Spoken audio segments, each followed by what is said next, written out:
चलिए क्वेश्चन देखते हैं। Figure shows circular portion of radius r/2 removed from the disk of the mass m and radius r, moment of inertia about the axis passing through the center of the mass of the disk and perpendicular to the plane।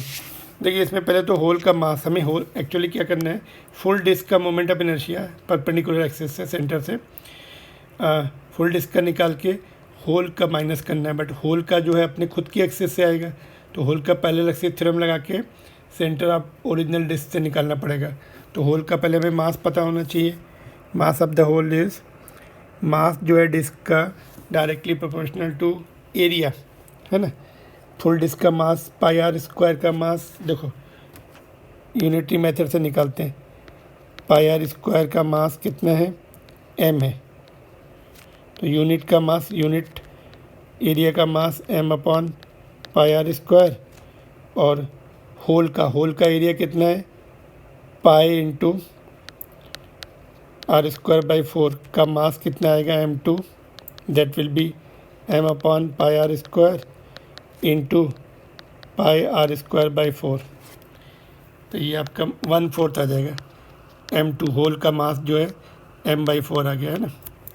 तो बस अभी parallel axis theorem से अभी हम दोनों का क्या लिखेंगे, रिमेनिंग डिस्क का मोमेंट ऑफ इनर्शिया जो आएगा अपना I1 माइनस I2।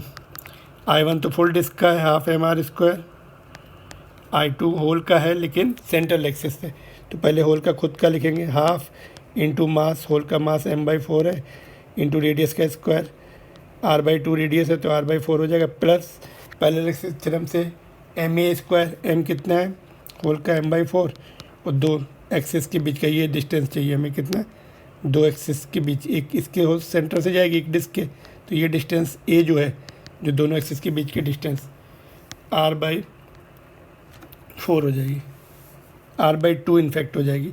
पूरी रेडियस r है तो दोनों एक्सिस के बीच का r/2, ठीक है। तो ये जो डिस्टेंस होती है, पैरेलल एक्सिस थ्योरम का फार्मूला याद है, एनसीईआरटी बुक का सिंबल क्या है, पैरेलल एक्सिस थ्योरम में यहाँ पे लिखता हूँ, देखो,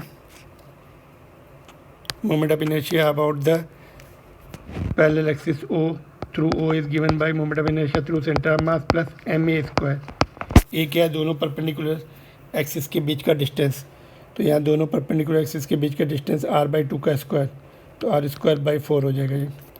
तो यहाँ से देखो half M R square minus ये कितना आएगा, 4 चक्कू 16 32, 32 एम आर स्क्वायर, और ये ma स्क्वायर की वजह से कितना आ रहा है, एम आर स्क्वायर बाई 16, तो इसके एलसीएम ले लो,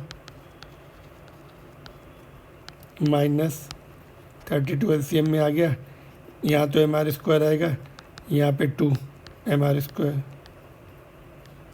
ठीक है, 2 एम आर स्क्वायर आ गया वहाँ पर। तो यहाँ से देखिए कितना आएगा, ये half M R square minus 3 M R square by 32, फिर से एलसीएम ले रहे हैं हम लोग, यहाँ पे 32, यहाँ पे 16 एम आर स्क्वायर, यहाँ पे 3 एम आर स्क्वायर, तो ये 13/32 आंसर आ रहा है, 13/32 एम आर स्क्वायर। तो answer coming is 13/32 M R square, ठीक है। इसको मार्क कर लेते हैं।